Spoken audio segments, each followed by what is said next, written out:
nibyo reka mbasuze kandi mbahe ikaze mbifurize kugubwa neza kuri uyu munsi wa none tariki 22 z'ukwezi kwa kane umwaka w'ibihumbi 2026 turi wa gatatu munsi w'icyumweru tugarutse muri studio tujye kureba amakuru agezweho nyuma y'amakuru twabagejeje mu masaha mu gitondo tubazane rero n'andi makuru agezweho kugeza kuri ubu ngubu. Guverineri w'Intara Kivu y'Amajyepfo ngo barashaka kumweguza, ni mu gihe kandi andi makuru aturuka muri iyi ntara avuga ko uruhande rw'igisirikare cya leta ya Kongo ndetse n'abafatanya bari gutegura ibitero bikomeye cyane byo kongera kwisubiza umujyi wa Bukavu. Turaza kugaruka kuri aya makuru. Naho kandi nanone Colombia ikomeje gusaba ko impunzi zayo zerutse koherezwa no muri Repubulika Demokarasi ya Kongo na Amerika zisubizwa muri iki gihugu. Ni bamwe mu bari bagiye muri Amerika mu buryo bunyuranyije n'amategeko. Turaza kubigarukaho tunabikomozeho.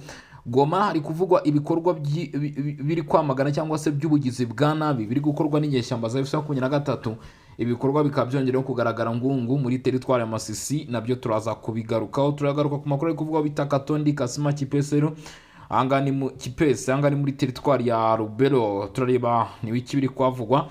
Hari amakuru akomeye cyane yandi yamaze kujya ahagaragara. Uburundi ngo bwa buri gutegura ibitero bikomeye cyane kuri leta y'u Rwanda bafatanyije na Repubulika Demokarasi ya Kongo ndetse n'ibihugu birimo Tanzania, ariko by'umwihariko ku mwuzo wa mbere harasangwa Repubulika Demokarasi ya Kongo ndetse n'u Burundi. Bavuga ko ngo intwaro ndetse n'abasirikare bikomeje kwegezwa hafi y'uruhande rw'u Rwanda. Turabigarukaho nabyo ndetse n'andi makuru agiye atandukanye tugufitiye kugeza mu masaha yangaya cyangwa se magingo yangaya. Icyo usabwa gusa nuko waramaze gukanda subscribe cyangwa se sabone. Ku muntu utarabikora tugenda twibukiranya umunsi kundi ko ari ingenzi ndetse ari n'iby'agaciro gakomeye cyane kuba mu by'ukuri wahitamo kubana natwe ariko mu buryo bwiza. Reka mbabwire ko kandi mushaka kudukandira like ndetse ukaba wanasharinga niba nta mutima mubi cyangwa se niba nta rwango rurimo, kubera yuko mu by'ukuri ni ubuntu, ntabwo uri buze kuba wabyishyuruzwa, ntabwo uri buze kubyishyura cyangwa ubyishyuzwe. Niyo mpamvu rero mbabwira nti uramutse ukanze like cyangwa se ugasharinga no kubana ntacyo bizaba bitwaye. Ibitekerezo byanyu ndetse n'inyunganizi turaza kubyakira muri comment. Naho kandi nanone ushaka no kunyarukira kuri Barore TV ukareba n'andi makuru akomeje kugenda avugwa hano mu karere ka Afurika y'ibiyaga bigari, ari nako urushaho kugenda naho kandi subscribe. Ni mu gihe kandi nanone rero tugiye gufata iminota mikeya mu by'ukuri tukinjira mu makuru agezweho kugeza kuri iyi saha, kuri tariki ya 22 kuri uyu wa gatatu w'icyumweru, aho amakuru yakomeje kugenda rero avugwa ari menshi. Nibyo rwose rero kuri ubu ngubu amakuru tugera avuga ko mu mujyi wa Goma ibintu bitifashe neza, kubera ko situation ihari iteye ubwoba ndetse bikaba ari ishyano rikomeye cyane ku baturage babarizwa muri uyu mujyi, by'umwihariko abari mu kigero cy'imyaka mitoya cyane barimo ab'igitsina gabo. Baravuga ko bahangayikishijwe ku buryo bukomeye cyane n'ibikorwa bikomeje kugenda bikorwa n'abarwanyi ba M23 bizwi nk'umukwabu. Uyu mukwabu uri gukorwa n'inyeshyamba za M23 ukaba uri kwamaganwa n'abaturage bavuga bati mu by'ukuri bari kurenga ku burenganzira ndetse n'amahame y'ikiremwa muntu. Abarwanyi M23 ikeneye ngo nibo bagiye batuma izi nyeshyamba kubera ko zikeneye umubare mwinshi, zirimo kugenda zifata abasore ndetse n'abagabo bakiri batoya bakaberekeza muri uyu mutwe. Goma rero kuri uyu wa gatatu amakuru aturuka aravuga ko hatangiye umukwabo ukomeye cyane, by'umwihariko mu gace ka Mapendo. Ibi bikaba byatangiye ku isaha ya kare cyane, ku isaha ya 11 za mu gitondo igikorwa cyari cyatangiye. Ntabwo ari wonyine gusa mu mujyi wa Goma, ahubwo biravuga ko bita kuri Kirambo Avenue, Mapendo Kirambo Avenue. Ahanga naho bitifashe neza mw'abantu mwe ngo ibikorwa abarwanya bose ku 23 bari kwakorera ni ibyamfura mbi. Aba rero bafashwe, harimo bafashwe mu by'ukuri bararekurwa, hari n'abafashwe rero ari nabo benshi bahita bagira iki, bahita batwarwa. Gusa icyakoza hari bimwe mu byatunguranye cyane kuri inshuro. Bamwe mu bafashwe biravugwa ko mu by'ukuri hatazwi neza ahantu barimo kugenda bajyanwa, ariko hari abaherekejwe kuri Petite Barriere nk'uko bivugwa, hakaba ariho bakusanyijwe. Rero ibingibi bikaba bikomeje gutera ubwoba n'igishyika mu baturage batuye mu mujyi wa Goma, bibaza uko bigiye kuba byagendekera abangaba rero bakomeje kugenda bafatwa cyangwa se bakwisanga muri uyu mukwa wa M23. ni mu gihe inyeshyamba za FCM23 zifite umujyi hafi umwaka wose urenga, kubera ko kuva mu kwa mbere tariki 17 abarwanya ba FCM23 bari bageze mu mujyi wa Goma. Ndavuga ubwo kwa mbere k'umwaka ushize no 2025 kugeza uyu munsi turi mu kwezi kwa kane. Urumva ko mu by'ukuri ashize amezi menshi cyane 16 agiye kwirika abarwanya ba FCM23 bari muri uyu mujyi wa Goma. Ibyo ngibyo rero bikaba mu by'ukuri biri kuvugwa nk'ibikorwa by'ubugizi bwa nabi biri kuhakorerwa.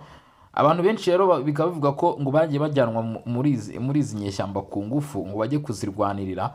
Nubwo ibiganiro bya Kinshasa rero na FCM23 bikomeje, ntabwo byigeze bibuza iki gikorwa cy'abarwanya ba FCM23 cyo gukusanya aba baturage ko kibaho cyangwa se gikorwa. Nkuko abatangabuhamya babivuga, bavuga ko izi nyeshyamba ziri gukusanya abagabo bose kabisa, zikabakusanyiriza hamwe aho berekejwe Petite Barriere.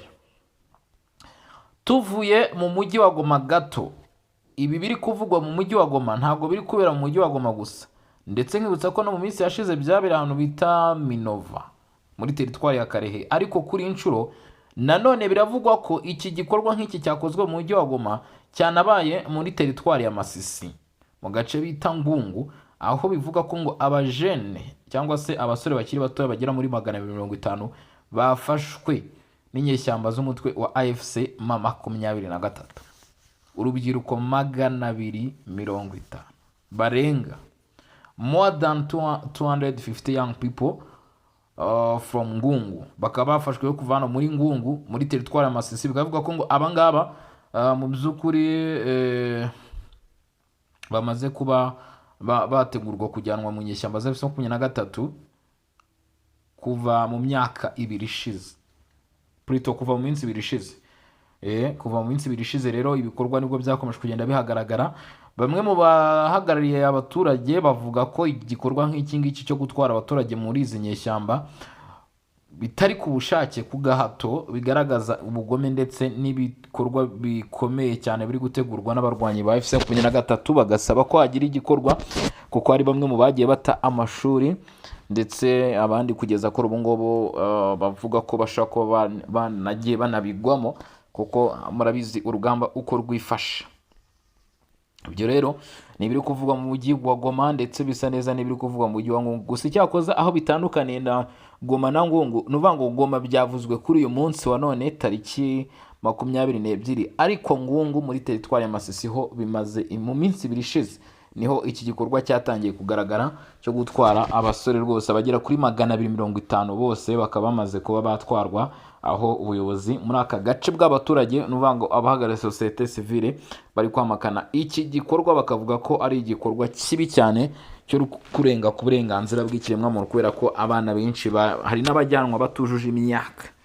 Bivuga ko hari n'abajyanwa batuje imyaka rero y'ubukure. Ibi ngibi bikagaragaza akarengane gakomeye cyane abari muri bice bakomeje kuba bahura nako gaturuka kuri uyu mutwe wa 23 ku gushaka abarwanyi kwa. Nkwibutsa ko inyeshyamba za FCM23 mu minsi yashize zari zaragiye zivuga yuko cyangwa se zitangaza ko zibona abarwanyi biturutse mu bagenda bamanika amaboko ndetse n'abaturage, ariko kuri inshuro byagiye bigaragara ko uyu mutwe wa 23 ahubwo ugenda ushyira ingufu mu bikorwa byo gushaka abarwanyi ku ngufu, aho bajya mu makaritsa agiye atandukanye, hanyuma bagafata urubyiruko rwose rukiri rutoya bakarujyana muri uyu mutwe aho bajya kuba babarwanira. Ibyo rero nibyo biri kuvugwa mu mujyi wa Goma, byateje akaduruvayo. Abenshi kuri ubu ngubu bari kwihisha kabuno mamaguru bavuga bati rwose bataza kugira umfata cyangwa se unshakira. Abivuga ko batangiye kugenda bihisha, batangiye kugenda bihisha rwose kugira ngo barebe ko barokora amagara yabo. Abaturage bamwe bihishe mu mazu, abandi bagiye bahunga kugira ngo barebe ko bataza gufatwa n'abarwayi ba FCM23. Ngibyo rero uko byifashe mu mujyi wa Goma, ngibyo uko byifashe Ngungu. Reka turi muri Kivu y'Amajyaruguru, ubwire ko muri teritwari ya Rubero umuyobozi waho yatangaje ko kugeza kuri uwitwa Colonel Aleki Kiwewe Mitera yavuze yuko ubu muri teritwari ya Rubero ibintu byifashe neza, ndetse abaturage babanye neza nta bibazo by'amoko birimo, aho yabibwiraga abaturage batuye aho bita Katondi, Kasima na Kipesi ho muri teritwari ya Rubero muri Kivu y'Amajyaruguru. Avuga ko izo lokalite zose abaturage bakwiye kubana neza na bagenzi babo aho kugira ngo baryane cyangwa se bamarane, aho yavuze ko ibyo ari byo bikwiye kuranga umunyekongo muzima kurusha uko yarangwa n'ibindi ibyo ari byo byose. Uyu rero akaba yabisobanuye neza avuga ati mugomba kubana neza, ati nta by'amoko bigomba kuba byabaho. Uwo ni umwe rero mu bagaragara muri utwo duce abisobanura neza avuga ati mu by'ukuri ati mugomba kuba mwabana neza. Ni muri teritwari ya Rubero rero aho ngaho n'ubundi muri Kivu y'Amajyaruguru. Hanyuma rero muri Kivu y'Amajyepfo umuntu bita ni umudepite, uyu nguyu ni umudepite uhagarariye intara ya Kivu y'Amajyepfo, bamwita Honorable Karume Bahige Jean. Uyu nguyu biravuga ko atameranye neza n'umuyobozi w'intara na guverineri w'intara ya Kivu y'Amajyepfo Jean Jacques Purusi Sadiki, nyuma yo gutangaza ko yifuza ko uyu mugabo yakweguzwa ku nshingano afite cyangwa se ku buyobozi bw'intara ya Kivu y'Amajyepfo, kubera ko yavuze ko mu by'ukuri batishimiye uburyo ki ayobora aka gace. Ibi rero yabivuze avuga ko ari gushimangira ku biherutse gutangazwa cyangwa se ku byavuzwe mu minsi yashize n'umuyobozi w'umutekano imbere mu gihugu Shabani. Yavuze ko rero bifuza yuko hakurikijwe itegeko nshinga uyu nguyu Jean Jacques Purusi Sadiki yakabaye atakibarizwa ku buyobozi bw'intara Kivu y'Amajyepfo. Yakifuje yuko rwose ngo yakabaye atari kuri ubu buyobozi. Uwo no bita Honorable Karume Bahige Jean, aho afite byinshi rwose yumva ko bikwiye kugenderwaho kugira ngo umugenzi we Jean Jacques Purusi Sadiki abe yava ku buyobozi. Hategerejwe rero icyemezo kiza gufatwa cyangwa se kiza kuvugwa nyuma y'ubu busabe bwa Karume Bahige Jean, umudepite mu ntara Kivu y'Amajyepfo watanze amakuru ndetse ibi yabishyize no mu nyandiko, yabishyize mu nyandiko ngira ngo tuyishyire muri groupe yacu ya WhatsApp ya Songa Mbere kugira ngo muze kubona iyo nyandiko yashyize ahagaragara cyangwa se yashyize ahabona yo kwamagana Jean Jacques Purusi Sadiki. Yari irimo ikindi nyandiko yashyize hanze mu rurimi rw'Igifaransa, ngira ngo ubwo turaza kuba twanyarukira muri groupe yacu ya WhatsApp turebe iyo nyandiko icyo yari ishatse kuvuga ndetse n'icyo yari ishatse gusobanura. Kugeza kuri uyu wa 22 mu rugendo rwo kuba igihugu cy'u Rwanda ndetse n'u Burundi bitari kumvikana, biravuga ko hamaze iminsi hategurwa ibyakwitwa nk'ubushotoranyi bushobora gukorwa n'uruhande rw'u Burundi. Gusa uruhande rw'u Burundi ntabwo ruremeza aya makuru cyangwa se ngo rube rwayahakana, ariko amakuru dufite cyangwa se bimwe mu byakomeje kugenda bitangazwa nuko ngo Uburundi bufatanyije na Repubulika Iharanira Demokarasi ya Kongo, bufatanyije kandi nanone Burundi bufatanyije na Repubulika Iharanira Demokarasi ya Kongo bugafatikanya kandi nanone mu by'ukuri na Tanzania, bugashinjwa gufatanya na P5, bugashinjwa gufatanya na FDLR. Aba bantu bombi rwose ngo barimo gutegura ikintu gikomeye cyane ku buyobozi bw'u Rwanda. Ibyo bamwe barushijeho kugenda bamagana bavuga ko atari byo ku ruhande rw'u Rwanda, bavuga ko bikwiye kuba byahagarikwa. Uburundi rero bwaruciye burarumira. Gusa aya makuru akomeje kugenda bivuga ko ngo hanatanzwe drone nyinshi cyane zigera kuri 500, ndetse bamwe mu bakomeje gutangaza aya makuru barimo mu bitangazamakuru bikorana muri akarere ka Afurika y'ibiyaga bigari, bavuze ko amakuru bafite cyangwa se ibyo bamaze kumenya ari uko abasirikare bagera ku 50 b'ingabo z'u Burundi bari mu biteguye mu gushyira mu bikorwa uwo mugambi wo gutera igihugu cy'u Rwanda, nk'uko bigenda bivugwa cyangwa se bikomeje kugenda bigarukwaho ko amasaha akomeje kugenda yereka. Abasirikare 50 ba FDNB ko nibo bateguwe kugira ngo bazashyire mu bikorwa cyangwa se bazakore uwo mugambi wo kugira wo gutera u Rwanda hamwe na drones 500. Gusa u Rwanda bwo rwatangazaga ku bijyanye n'ibitero by'u Burundi, bagaragaje ko u Rwanda rwiteguye guhagarika ibitero ibyo ari byo byose bishobora kugabwa ku Rwanda, ndetse ibibana bishimangiye bemeza ko hari ubushobozi kugeza uyu munsi bwahagarika ibitero nk'ibi by'u Burundi, aho u Rwanda rwavuze ko rukurikije ibyabaye mu karere ka Rubavu ubwo hagabwaga ibitero mu ifatwa ry'umujyi wa Goma, bimwe bikanafatirwa mu kirere. U Rwanda rwavuze ko rufite ubushobozi bwo guhangana na bene ibyo bitero nk'ibyo ngibyo. Gusa ni amakuru amaze iminsi avugwa cyangwa se yakomeje kugenda agarukwaho wagombaga kuba wamenya. Hanyuma rero reka tukiri hano mu burasirazuba bwa Repubulika ya Demokarasi ya Kongo, mubwire yuko hari ibyemeza ko ibijyanye n'ibiza Montreal, amasezerano yashyizwe umukono na FC23 ndetse n'uruhande rwa leta yaba mu by'ukuri ashobora kuba agiye kuba yagira iki, yahura n'uruva gusenya kubera ko ntabwo ari kubahirizwa. Ni ibitero by'indege rero zitagira abapilote byakomeje rero byibasiriye imyanya ibarizwamo abarwanyi ba FC23. Byagaragaye rero hano mu bice bya Kibati. Ibirindiro bya FC23 biri muri aka gace bikaba byaje guhura n'isanganya rikomeye cyane nyuma yo kugabwaho ibitero bikomeye cyane byaje kugira ingaruka zikomeye cyane. Abarwanyi ba FC23 ntabwo kugeza kuri ubu ngubu ibitero nk'ibi by'indege nagiye mbibasobanura kenshi, ntabwo wahita umenya kubera ko aya makuru n'ubundi akenshi ingaruka z'ibitero biba byabaye ntabwo FC23 ushobora kuba yabivuga kubera ko byagira ingaruka zikomeye cyane kuri bo, ahubwo ni amakuru n'ubundi umusaruro w'igitero uvugwa n'uruhande rwagize iki, rwa kigabye iyo bitari ku karubanda.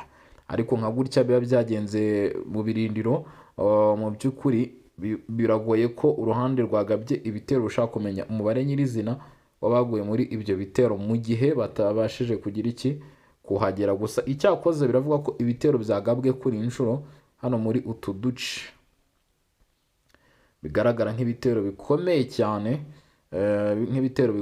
ndetse bishobora kuza ibitero bikomeye cyane bishobora no kugira ingaruka zikomeye cyane mu minsi iri imbere ku barwanyi ba FC23 kubera ko batakaje umubare mwinshi w'abarwanyi. Inyeshyamba za FC23 zo zibisobanura cyangwa se zibigarukaho, abarimo nk'uko bigenda bigaragara, abarimo umuvugizi w'aba barwanyi yaje kuba bigaruka avuga ku bitero by'ahangaha.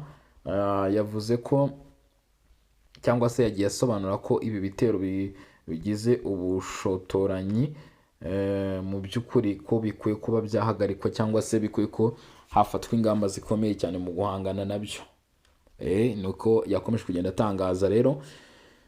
Nubwo hari imyanzuro yo guhagarika imirwano ceasefire cyangwa se cessez-le-feu no kugabanya ibikorwa bya gisirikare ku butaka ndetse no mu kirere, biravuga ko ingabo za leta ya Congo FARDC n'umutwe M23 bakirimo kurwana. MONUSCO ndetse n'ingabo z'umuryango w'abibumbye basabye ko impande zose zahagarika gukoresha drone z'intambara, no kuvuga uruhande rw'inyeshyamba n'uruhande rwa leta, no kureka guhungabanya ibimenyetso bya GPS kugira ngo bashobore gukurikirana neza niba agahenge kari kubahirizwa. Nubwo bimeze bityo, tariki 21 Mata FARDC bivuga ko yagabye igitero cya drone cyabereye mu mudugudu wa Kibati muri Walikale, ndetse drone yabanje kugaragara iguruka hejuru ya Kibati na Kashebere, hanyuma itera igisasu ku birindiro bya FC23.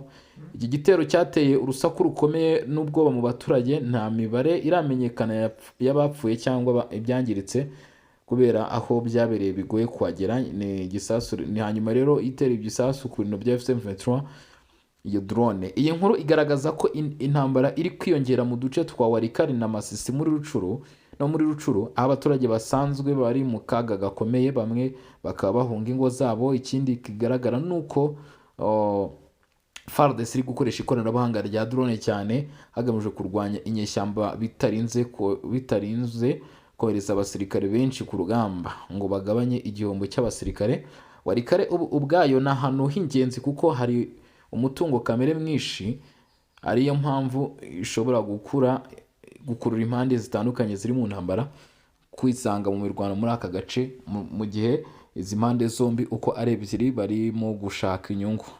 Nubwo rero hari ibiganiro byo gushaka amahoro ku butaka, intambara iracyakomeje ndetse ikoreshwa rya drone rikomeje gutuma umutekano urushaho kuba mubi, bishyira abaturage mu kaga gakomeye cyane nk'uko byarushijeho kugenda bigaragara cyangwa se bigaragazwa. Ni imirwano rero ikomeye cyane ikomeje kumvikana, ndetse n'umutekano muke ukomeje kumvikana none, aho abenshi bavuze ko ibijyanye n'iyi mirwano isobanura cyangwa se ishobora kuza gutera ko ibiganiro bihagarikwa. Ibiganiro biherutse kubera nyine mu Busuwisi. Ni ibijyanye rero nuko MONUSCO nanone iri gusaba ko hahagarikwa ikoreshwa ry'indege zitagira abapilote. Ibitero by'indege rero bikaba bikomeje kubangamira ikurikizwa ry'imyanzuro yafashwe, gukurikirana uburyo ki urugamba rugendamo ndetse niba impande zombi zarahagaritse imirwano. Ibyo rero ngo birimo birabangamira uwo mwanzuro, akaba nayo mpamvu MONUSCO ivuga ko hakwiye kugira intambwe iterwa kugira ngo ibibazo nk'ibyo ngibyo bibe byahagarara. Ngayo ngo reka mbashimire mwebwe mwakoze cyane kudukurikirana.